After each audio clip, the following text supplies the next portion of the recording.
Hello everyone, back to our latest Star Wars video. So a new trailer has dropped from the D23 Expo event that was taking place over the weekend. They played a trailer at the event. It didn't get released over the weekend. It has been released today, rather unexpectedly. So first thing I want to do is say an apology to Mike Zerohs, who had predicted we would get trailer 2 at the Disney Expo event, and indeed that is exactly what has happened. So I was doubtful about this on Saturday when I did the video on that teaser poster that they released at the D23 Expo event. I was dubious. I said I didn't think we was going to get I didn't think we was going to get a trailer released publicly anyway, but we have done. So well done, Mike Zerohs. And it turns out that a lot of the things that he said would be in this trailer are indeed in it as well. So we're going to play the trailer in a minute. I'll give my reaction to it as we go along. And at the end, we'll have a bit of a discussion about it. So here we go. Let's play the trailer, shall we? Turn the speakers up.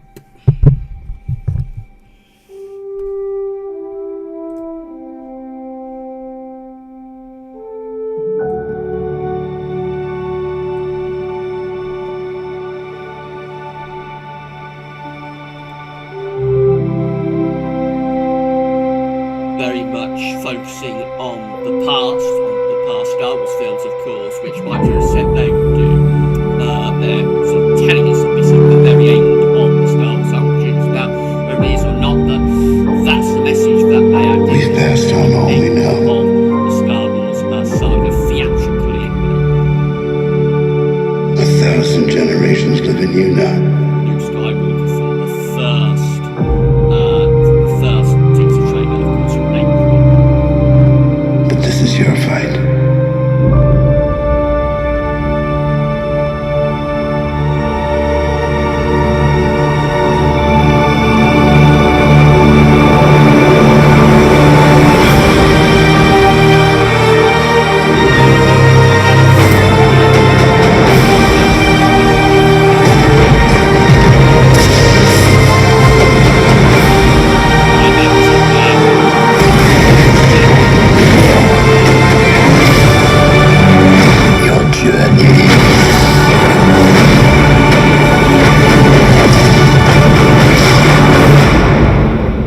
Yes, it's in.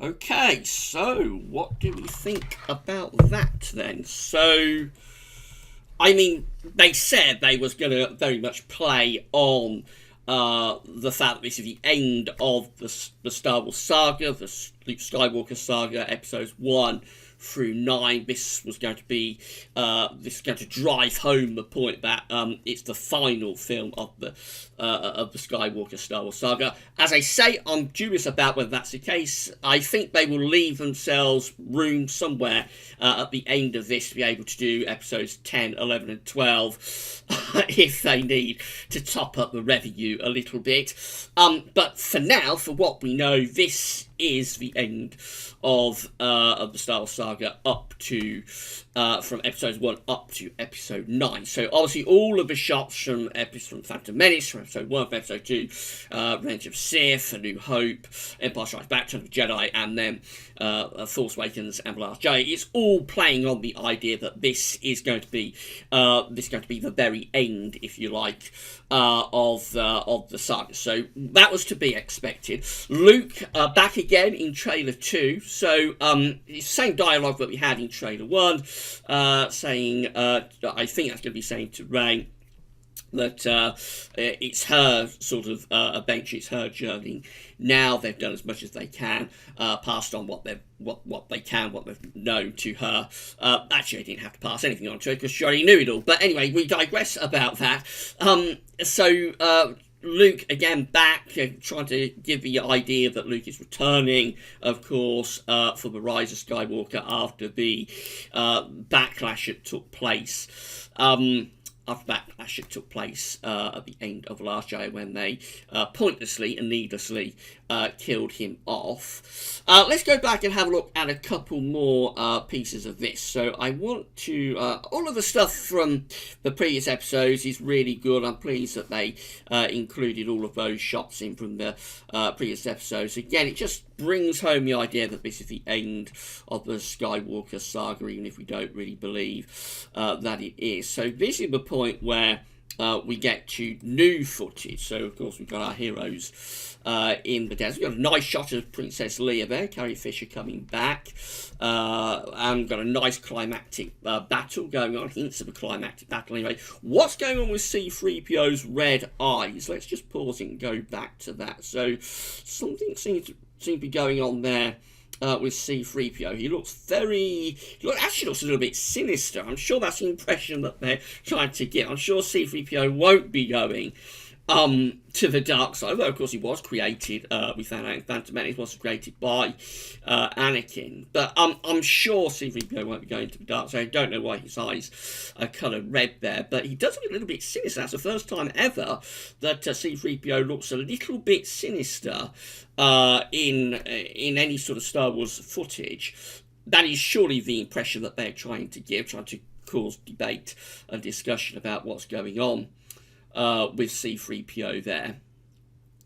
But quite interesting that they're doing something a little bit different with him. Remember, he had the red arm, of course, in The Force Awakens. And the idea is that... the idea now, anyway, is that they do these things to change slightly the appearance, so they don't have to give merchandise fees to George Lucas. Whether that is it or not, whether there's going to be because there's no story point to why C-3PO had red eyes in The Force Awakens. There's no story point to it. It just had a red arm, I should say. Had a red arm in Force Awakens. There's no story point to that. Whether there will be a story point to this, I'm not sure. If we go back, actually, we can see C-3PO. Where is he? So I think he's just in that shot there. And it's not all that apparent whether he has red eyes or not. If we go in close, so it doesn't look like he has red eyes. So that's the normal look of C-3PO with normal eyes. So at some point he's going to go from having like the gold eyes to the red eyes. As I say, it's nice that they've included Carrie in the trailer. Again, just telling us that Princess Leia will be involved. Some of you don't know quite what her role is going to be in this, because it's all based from footage that they shot and didn't use in The Force Awakens. But it's nice that she's back. That's the climactic, or hints of the climactic battle. Anyway, that's really nice footage, nice theatrical sort of shots. C-3PO again with the red eyes. At some point he's going to go from gold to red eyes. We don't know why. And then of course we've got the hints of a lightsaber battle. Let's see if we can get to that. So we've got hints of lightsaber battles in the ice there. And this is interesting. So this is Rey and Kylo Ren fighting it out. We can see what the debris is from the teaser poster now that they are fighting on. So that presumably is the debris from the teaser trailer. It looks like they're in some sort of oceanic type world. So we never really had a lightsaber fight within an oceanic type environment. So that's pretty interesting. That's going to look very visually interesting, I would have thought, very visually stunning on a large screen. You can envisage that that's going to be really quite spectacular. I was very disappointed with J.J. Abrams' sort of cinematic style in The Force Awakens. I thought it looked very, very dog. Actually, I think Rian Johnson has a rather better cinematic style compared to J.J. Abrams. I thought many of J.J. Abrams' shots, even in the climactic moments of The Force Awakens, were really quite dull, quite banal.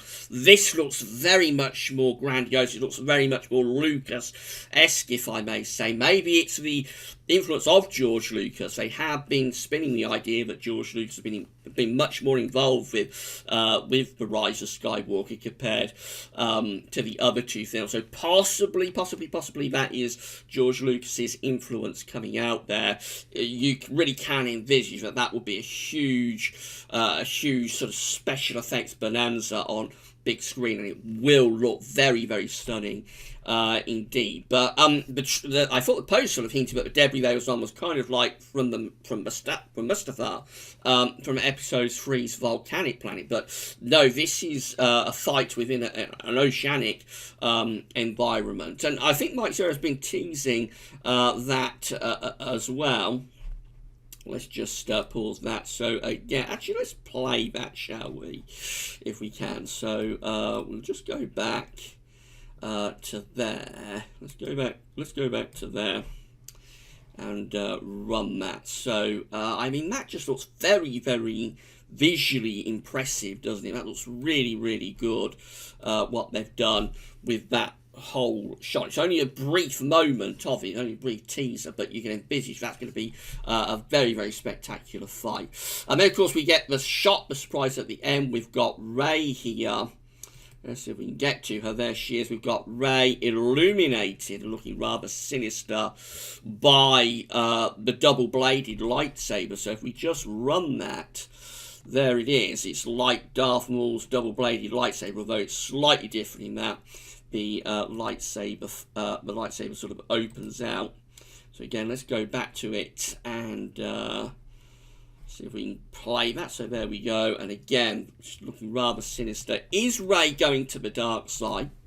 I think it's very unlikely that they would do that. Rey has been set up as the heroine of all heroines within this trilogy. It would be a very shocking surprise if they flipped it around and Rey turned out to be the villain and Kylo Ren turned out to be the hero. They could do that. That's the sort of thing George Lucas might do. Again, George Lucas has been involved in this.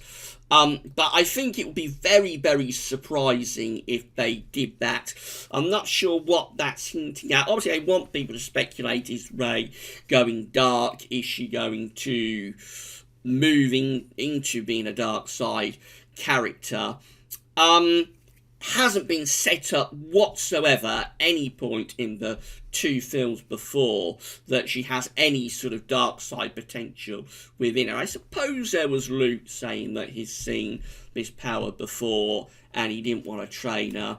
But it wasn't really a setup that she would go dark side, but she would go evil. That's just Luke being miserable, really, in The Last Jedi. So there's no setup to her becoming villainous. That's not to say she can't become villainous in The Rise of Skywalker, but I would be very, very surprised if they went there.